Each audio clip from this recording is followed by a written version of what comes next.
Donc là, nous allons attaquer 4 questions de tourisme. Les questions 16, 17, 18, 19,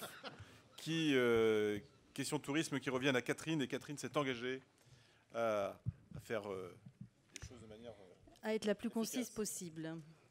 Donc je vous fais grâce de la référence au texte de loi et des différents codes et décisions.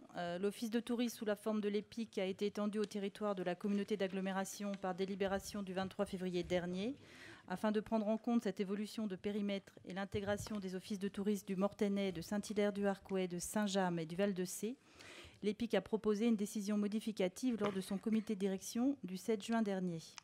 Conformément au statut à la convention liant la communauté d'agglomération et l'office de tourisme, les recettes de l'EPIC sont constituées de la subvention communautaire, du reversement du produit de la taxe de séjour et des ressources propres. La demande de subvention 2017 s'élève à 661 028 €. Elle a été présentée lors de la sous-commission tourisme du 30 mai dernier et a reçu un avis favorable. Il est donc proposé au Conseil communautaire de fixer la subvention à 661 028 € pour l'Office de tourisme au titre de l'année 2017, de procéder à l'inscription des crédits budgétaires correspondants. Et pour être tout à fait transparente, donc la subvention de l'Office de tourisme cette année n'est que la somme en fait des subventions des anciens offices de tourisme des ex-communautés de communes. Puisque comme c'est une première année pour le nouvel EPIC, nous ne pouvons pas partir des projets pour arriver à la demande de financement.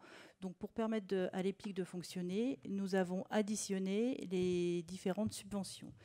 Et je vous fais un petit rappel pour que vous soyez au fait. Donc, pour la communauté de communes Avranches-Mont-Saint-Michel en 2016, c'était 403 035. Pour Saint-James, c'était 67 901. Pour Saint-Hilaire, 98 183. Pour le Mortainais, 16 650. Pour le Val-de-Sée, 5 294. Et j'ajoute que nous avons ajouté à tout ça une somme qui n'était pas comprise jusqu'à présent, qui est en fait le salaire du directeur qui vient d'être engagé. Voilà. Et puis, pour vous donner toutes les informations, la taxe de séjour 2016, puisque c'est aussi une des composantes du financement de l'EPIC, la taxe de séjour 2016 était à hauteur de 374 160. Et pour 2017, nous estimons, c'est une estimation, elle sera peut-être supérieure, nous l'estimons à hauteur de 400 000 €. Voilà. Je ne sais pas si vous avez des questions.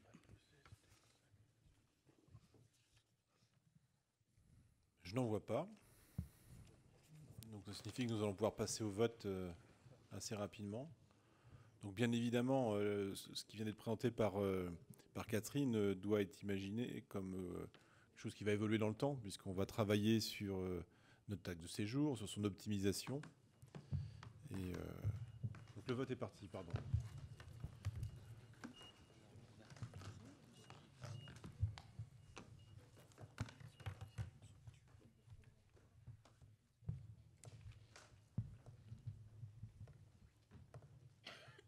Donc 138 votes exprimés.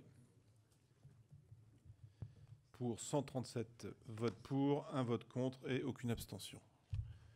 Merci Catherine, à toi la parole.